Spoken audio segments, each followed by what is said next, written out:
Bonjour à toutes et à tous, chères auditrices, chers auditeurs. C'est toujours avec grand plaisir que nous vous retrouvons depuis notre studio pour cette nouvelle édition de Défi Gouvernance, l'émission de Radio KPMG dédiée aux enjeux et aux bonnes pratiques de la gouvernance d'entreprise. Nous sommes le mardi 29 octobre 2024. Au micro, Hélène Modicom.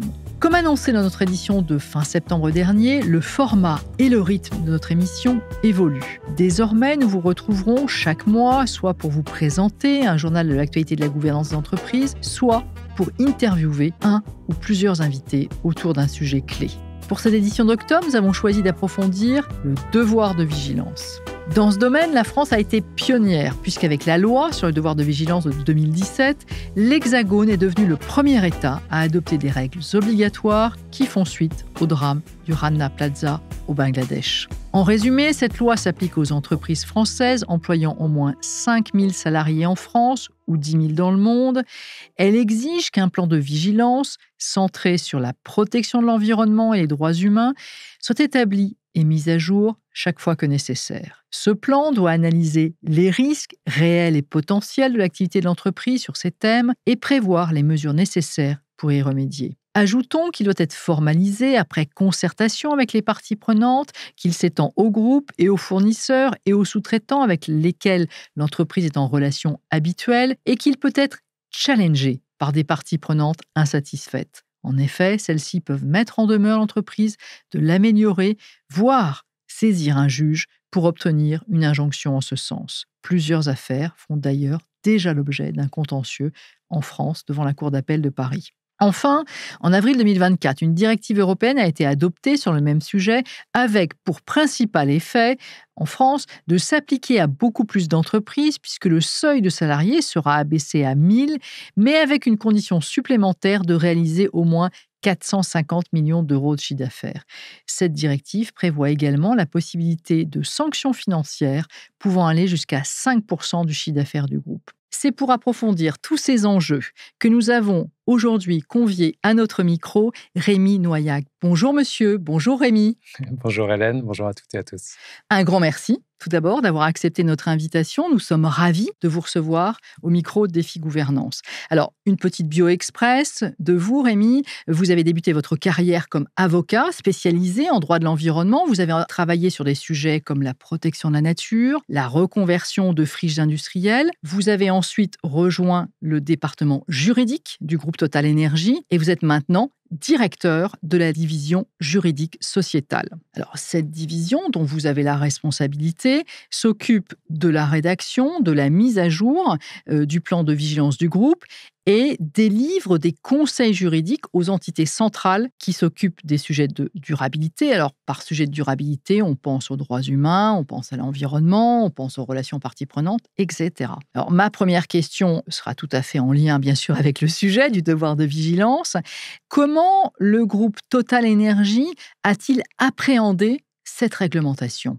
Alors en 2017, quand cette loi devoir de vigilance est arrivée, on a évidemment regardé ce que nous avions déjà en réalité sur ces différents sujets. Parce qu'on ne part pas de rien sur ces sujets-là qui sont assez anciens dans notre industrie. Si je prends la sécurité industrielle, ça fait évidemment très très très longtemps que c'est premier, les droits humains également. Et donc on a regardé par gap analysis, si je puis dire, le delta qui pouvait exister entre les attendus de la loi et nos pratiques préexistantes. On s'est aperçu qu'en réalité, on disposait d'à peu près un ensemble d'outils qui permettaient de répondre à la fois sur la cartographie des risques, les actions de prévention des risques, les mécanismes de suivi et tous les autres dispositifs qui sont attendus dans un plan de vigilance. Donc, il s'est agi de formaliser justement cela dans un document qui résume tout cet ensemble de dispositifs. Et donc, c'est comme ça qu'on a commencé. Si je prends un exemple, sur les droits humains, historiquement, on a eu un premier code de conduite en 2000, on a adhéré au Pacte mondial des Nations Unies en 2002, on a eu un comité interne de pilotage des droits humains dès 2010, etc. Donc, on avait déjà des dispositifs très ancrés. Et la deuxième année, parce que la première année, c'était 2017, le premier exercice, et puis dès la deuxième année, on a fait en plus ce qui s'appelle le compte-rendu de mise en œuvre sur l'année écoulée, dans lequel on a commencé à nourrir cela d'explicatifs et d'indicateurs associés à tous ces sujets de santé, sécurité, environnement et droits humains. Par exemple, les chiffres sur le déploiement des formations droits humains ou encore les taux d'accidents au poste de travail dans la compagnie. Donc vous êtes dans ce domaine du devoir de vigilance, dans une démarche continue d'appropriation, d'amélioration. Exactement. Alors, votre groupe opère dans de nombreux pays, sur des territoires complexes à bien des égards, hein, pour ce qui est à la fois de vos activités d'extraction. Vous êtes dans une industrie qui est médiatiquement très exposée, qui est sujette aux controverses, aux polémiques. D'un point de vue opérationnel, quels sont les moyens en place concrètement pour gérer ces sujets au quotidien et pour, c'est important aussi, réduire l'exposition du groupe aux principaux risques du devoir de vigilance? Mais effectivement, il y a beaucoup de moyens en place. L'idée, c'est évidemment que la société mère rende compte de son plan de vigilance et de sa mise en œuvre, et tout ce qui est décrit, tous ces dispositifs au niveau groupe, soient implémentés sur le terrain dans les filiales. Donc, pour ce faire, on a un certain nombre d'outils. D'abord, pour reprendre vraiment la logique de ce devoir de vigilance, il y a une identification des risques et leur évaluation. Donc, dans les différents métiers concernés, ça donne lieu à des axes de travail prioritaires pour la prévention de ces risques. Ensuite, il y a quelque chose qui est absolument clé, c'est notre référentiel interne de normes qui sont élaborées en centrale avec évidemment un travail transversal d'input, mais qui finissent par être des normes applicables dans tout le groupe, dans tous les pays et toutes les filiales où nous sommes présents. Et c'est un corpus de normes détaillées sur la manière de gérer, par exemple, la sécurité industrielle sur nos sites, les relations avec les communautés locales, nos achats de biens et prestations, etc. Et donc, ce référentiel est ensuite décliné par chacune des filiales, en réalité, dans leur propre système de management locaux. Et pour parachever cette boucle-là, évidemment, il y a un système d'audit interne pour vérifier le bon respect de ces normes et aussi, d'ailleurs, des outils d'auto-évaluation pour que les filiales soient, elles aussi, dans l'amélioration continue. Donc ce ne sont pas juste que des procédures, mais il y a aussi un contrôle interne a posteriori pour s'assurer qu'il y a bien une réalité à ces procédures et à ces théories, en fait, hein, en quelque sorte. Alors, vous nous avez dit en préparant cette interview que pour coordonner ces approches partout dans le monde, hein, dans l'ensemble des pays dans lesquels vous œuvrez, vous intervenez, vous avez déployé un réseau de correspondants dédiés. Oui, alors effectivement, c'est absolument nécessaire pour faire circuler les normes, mais c'est aussi beaucoup les bonnes pratiques. Donc, il y a des réseaux internes de spécialistes dans les différents métiers à travers nos géographies, sur les sujets de santé, sécurité, d'environnement, de sociétal, d'achat, d'éthique. Et également, ces spécialistes-là qui se coordonnent entre eux s'appuient sur un catalogue de formations pour augmenter la sensibilité des opérationnels sur tous ces sujets. Dans les filiales, toutes n'ont pas exactement les mêmes enjeux, donc ça dépend de l'implantation, du type d'activité, de l'ampleur des projets, etc. Mais en tout cas, il y a des équipes spécialisées sur ces différents sujets qui sont constituées justement en fonction des enjeux. Et puis, il y a de la remontée d'informations vers le central pour avoir une visibilité justement et pouvoir rendre compte de toute une série d'indicateurs qui remontent. Et puis, un autre point aussi qui est très important, qui fait du reste partie des exigences de la loi devoir de vigilance, les mécanismes d'alerte, les mécanismes de plainte, quel que soit le nom exact, mais tous ces mécanismes qui permettent de collecter de la part des parties prenantes des remarques, des griefs, des plaintes sur ce qui ne va pas, pour être en mesure de les traiter, d'y répondre et donc d'améliorer là aussi nos process. Un cadre donc de contrôle interne très solide qui se nourrit à la fois de ce qui est produit en centrale, mais également au niveau des filiales. En fait, il s'agit là d'une approche top-down et bottom-up. Fort de votre expérience à la tête du département juridique sociétal, Rémi Noyac, quels sont selon vous les principaux défis à relever et les écueils à éviter dans l'application du devoir de vigilance? Alors, vous disiez effectivement ce système global de maîtrise des risques, de Ce contrôle, ce cadre, il a sa logique d'amélioration, donc il faut continuer à l'améliorer, y travailler année après année. Et puis moi, avec mon regard de juriste en charge de ce plan de vigilance, je vois deux aspects qui me semblent intéressants à partager. D'abord, pour pouvoir justement rendre compte de tout cela, il est important de documenter en réalité la mise en œuvre de ces bonnes pratiques sur le terrain, et ce, avec une logique de protection de la compagnie en cas de contentieux. Et puis, c'est Beaucoup, l'interaction est, comme vous disiez, top-down, bottom-up entre, centrale et locale qui est en jeu, puisque la société mère, en France, va répondre juridiquement des actions de ses filiales partout dans le monde. Donc là-dessus, c'est important, qu'on puisse avoir une bonne circulation d'informations. Nous, chez Total Energy, on a un point, pivot qui est très intéressant parmi d'autres, mais que je vais citer, qui est des coordinateurs au niveau de nos différentes branches, justement entre le niveau central holding et puis le niveau des filiales. Et c'est un point intermédiaire, je dirais, qui connaît très bien les réalités des opérations de nos différents métiers, de nos différentes branches, et en même temps qui a la vision générale. Donc ça, c'est des points clés, effectivement. Alors, de manière peut-être plus concrète, est-ce que vous auriez des bonnes pratiques à partager à nos auditeurs pour maîtriser ces risques de manière efficace, même si on a bien compris que vous étiez dans un processus d'amélioration continue? Oui, alors, des bonnes pratiques au-delà, d'effectivement de ce système d'ensemble. Je peux citer un exemple, mais c'est juste pour dire qu'on essaie d'améliorer en continu, y compris, en testant des choses.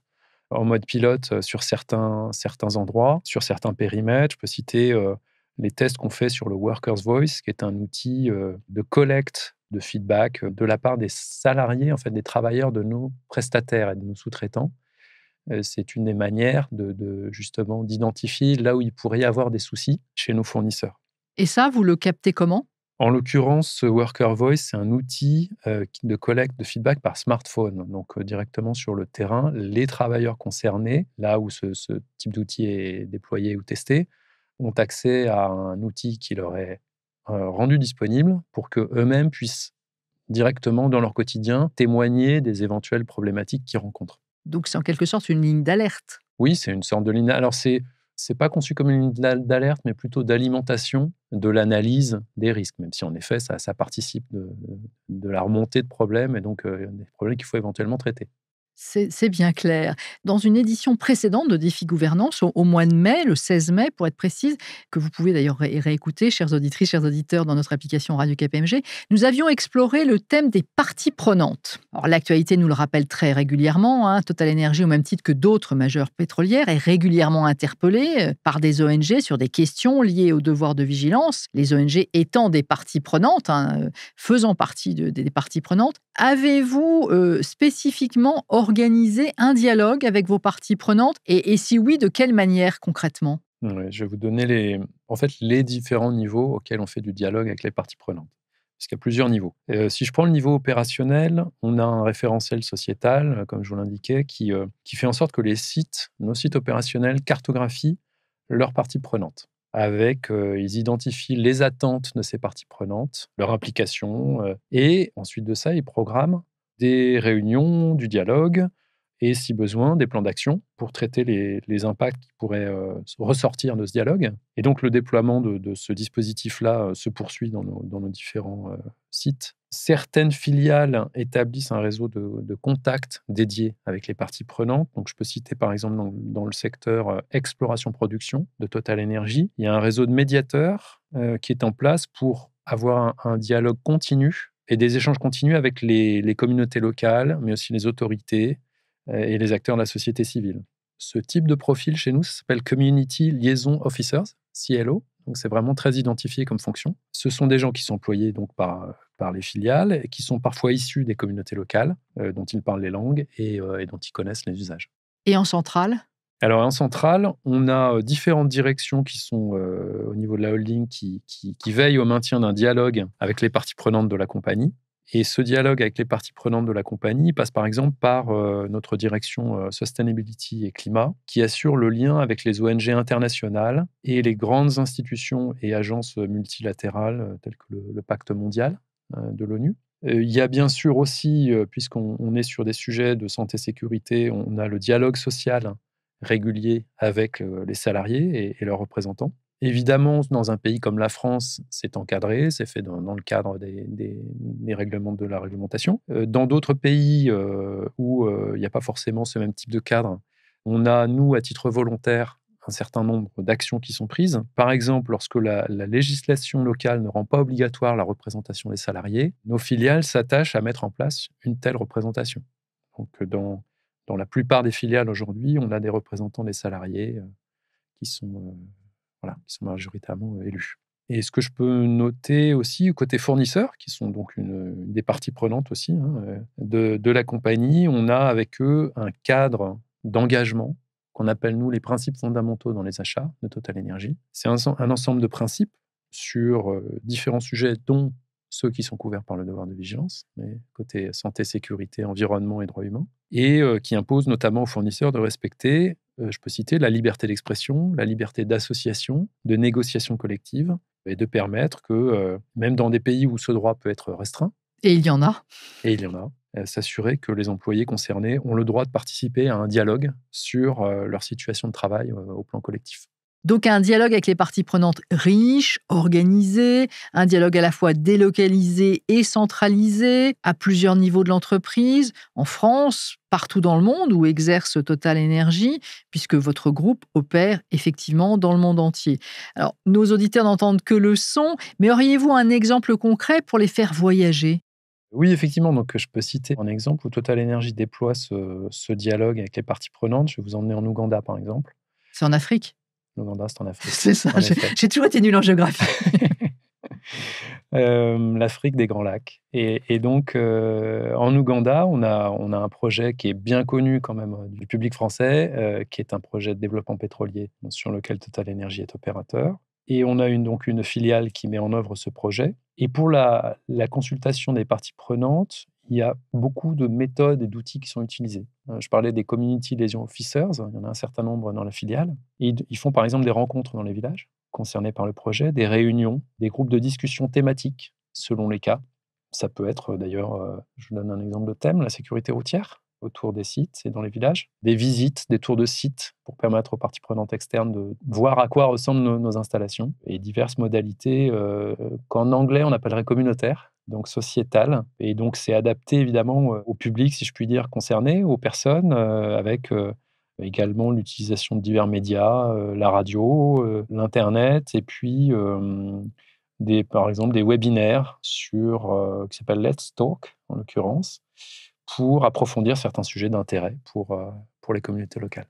Donc tout ceci est en place, tout ceci fonctionne avec les parties prenantes. Et finalement, en quoi l'activité de Total Energy et en quoi les objectifs du devoir de vigilance sont-ils satisfaits, sont-ils respectés avec tout ce que vous mettez en place ? Bah oui, et tout ce dialogue est fondamental en réalité, parce que pour capter justement les attentes des parties prenantes, les impacts que l'entreprise peut avoir sur elles. Donc en termes de vigilance, ça participe de l'analyse des risques, en complétant les analyses que nos experts, nos conseils peuvent faire, évidemment, c'est fondamental. Que les parties prenantes puissent s'exprimer comment, en pratique, nos projets, nos opérations les impactent, éventuellement les questions qu'elles ont, les interrogations, les doutes. Et donc, ça permet quand même d'avancer ensemble, finalement, autour de nos projets, avec les parties prenantes. Et par ailleurs, ce dialogue proactif avec certaines ONG permet en plus de leur offrir des informations supplémentaires, des clés de compréhension plus nourries, et peut-être parfois de limiter certaines mises en cause médiatiques contre la compagnie. Donc c'est utile à la fois à Total Energy, mais aussi aux ONG, aux parties prenantes. C'est vraiment un dialogue constructif à double titre. C'est ce qu'on souhaite, oui. Alors je l'ai dit en introduction il y a quelques instants, la France a été précurseur en matière de devoir de vigilance. L'Europe s'est saisie du sujet, a adopté au printemps 2024 une directive qui s'appliquera aux plus grandes entreprises de l'Union européenne à partir de 2027. Pour votre groupe, quels sont les principaux impacts de cette directive, de cette nouvelle directive ? Effectivement, on est en train d'analyser ça en détail, parce qu'en effet, il y a des aspects qui évoluent, qui vont plus loin, plus large, plus en profondeur par rapport à la loi devoir de vigilance, que ce soit le champ d'application, les obligations de formalisation d'un certain nombre de choses, les modalités de consultation avec les parties prenantes, la liste d'ailleurs des sujets droits humains et environnement qui nécessitent d'être pris en compte, ce que n'offre pas la loi de 2017. Et donc, il y a un travail très important d'analyse de tout ça qui est en cours, effectivement. Et puis, on va suivre aussi avec beaucoup d'attention les lignes directrices qui vont être adoptées par la Commission européenne et bien sûr les lois de transposition dans les États membres. Et puis, on a aussi la création, à côté du devoir de vigilance, d'une obligation d'adopter et de mettre en œuvre un plan de transition consistant à garantir la compatibilité de la stratégie de l'entreprise avec un réchauffement climatique limité à 1,5 degré. Et cette obligation pose des questions, en fait. Oui, oui, tout à fait. Donc, en effet, à côté du devoir de vigilance, il y a cette nouvelle obligation d'adopter un plan de transition climatique. Et ça fait évidemment partie des sujets qu'on est en train de regarder avec beaucoup de précision, puisque la compatibilité avec un réchauffement limité à 1,5 degré, d'abord, il y a un lien avec l'accord de Paris qui est fait dans le texte, même si l'accord de Paris dit en fait nettement en dessous de 2 degrés et en poursuivant les efforts pour aller vers 1,5 degré.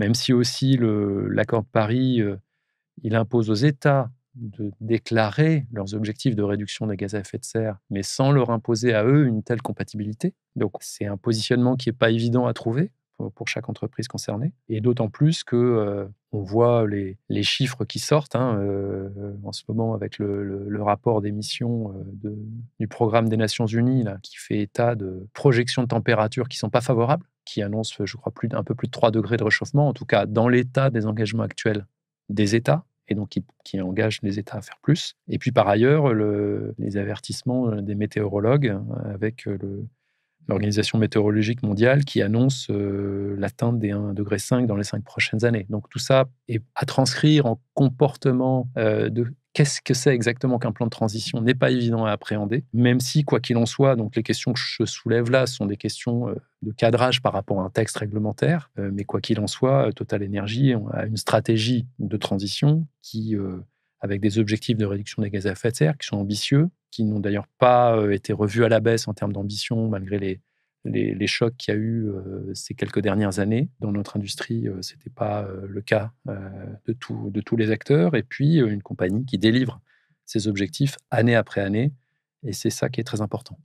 Alors, nous allons arriver au terme de cette interview. Nous avons approfondi cette question du devoir de vigilance appliqué à votre activité, appliqué au groupe Total Energy. Quel est votre dernier mot en guise de conclusion, Rémi Noyac, pour nos auditeurs à propos du devoir de vigilance? Alors, d'abord, merci pour cette opportunité d'en parler. Et puis, le devoir de vigilance, il participe d'une démarche plus large de durabilité des entreprises, de cohérence entre les actions de l'entreprise et les attentes de leurs parties prenantes, on en parlait. Et donc, c'est un cercle vertueux, si vous voulez, c'est une amélioration continue qui nécessite évidemment d'être attentif au cadre juridique, à la possibilité d'action judiciaire. Et moi, ce que je peux dire à vos auditeurs, c'est que cette amélioration continue, dans un cadre qui est pour l'instant assez peu normé, qui est assez peu détaillé encore sur qu'est-ce qu'exactement une entreprise doit faire dans une situation donnée. En fait, ça repose beaucoup sur les bonnes pratiques et sur le partage de ces bonnes pratiques entre entreprises. Donc moi, je crois beaucoup à ça. J'essaie de participer à un maximum de cercles de discussion entre entreprises là-dessus, pas que entre entreprises d'ailleurs, avec d'autres acteurs, pour faire circuler cette information sur ce que sont les bonnes pratiques. Et donc, si certains de vos auditeurs souhaitaient échanger, moi, je reste toujours ouvert à ça. Rémi Noyac, un grand merci à vous pour votre présence à notre micro et pour votre partage de votre expérience chez Total Energy. Alors, nous l'avons bien compris, la loi de devoir de vigilance a nécessité pour les entreprises qui l'ont mise en œuvre de s'assurer d'avoir un dispositif robuste d'identification, de gestion des risques, de suivi opérationnel de ces enjeux dans l'ensemble des activités concernées. La directive CS3D va encore étendre cette obligation à de nouvelles entreprises et le conseil d'administration, l'ensemble des administrateurs vont devoir se saisir dès maintenant du sujet pour être au rendez-vous de ces obligations, car pour ceux qui n'y ont pas encore réfléchi, la route peut être très longue. Cette émission arrive à son terme. Avant de vous quitter, chers auditeurs, chères auditrices, nous vous recommandons de nous suivre sur nos pages LinkedIn, KPMG France, KPMG Business Experience et KPMG Avocat. Écoutez-nous aussi sur nos différents supports dans notre application Radio KPMG. Vous y retrouverez notamment Défi Gouvernance, mais aussi toutes les émissions diffusées par Radio KPMG. Et nous vous retrouverons avec grand plaisir le 19 novembre prochain avec Jean-Jacques Dègre et Pierre-Yves Le Naourès pour une nouvelle édition de Défi Gouvernance. Merci à toutes et à tous pour votre fidélité et à très bientôt.